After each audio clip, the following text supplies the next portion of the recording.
Assalomu alaykum do'stlar. Yaxshimisizlar? Bugungi kunga 8-aprel bo'lsa, seshanba kuni 5 kun aksiya qilamiz. Ya'ni 5 kunimiz yakshanba kunga to'g'ri kelyapti, oxirgi kuni. Shu kunga doğru bizdan katyol xarid qilib olganga zo'r bonuslar qo'shib beramiz. Mana shu avtomat katyollarimiz katta, kichik, kilovatli hammasidan bor, xudo xolasa. Buni komplektida mana shunday kompyuteri tayyor ishlaydigan holat. Bunga qo'shib beradigan bonuslarimizni ko'ramiz. 30 litrlik suv isitgich qozoni. Ko'pchilik buni Ariston deb aytadi. Mana shunday EPA kompaniyani 750, 550 katyolga qo'yiladigan sirkulyatsionniy nasos. Xohlagandan bittasini olib olishga. Xohlasangiz mana shunday kichkina pishalkamiz bor. Mana shunday drelimiz bor. Elektrichskisi bor. O'zingizga kerak narsani bittasini tanlab olsangiz bo'ladi.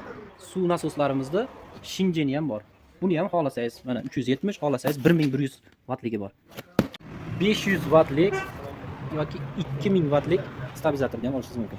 Mana shu narsalardan xohlagan birini tanlab olsangiz bo'laveradi. Katyol narxga xarid qilsangiz, sizga mana shulardan birini bonus qilib beramiz. Kelaverasizlar, shashilib qo'yinglar. 5 kun xolos aksiyamiz. Assalomu alaykum va rahmatullohi va barakatuh.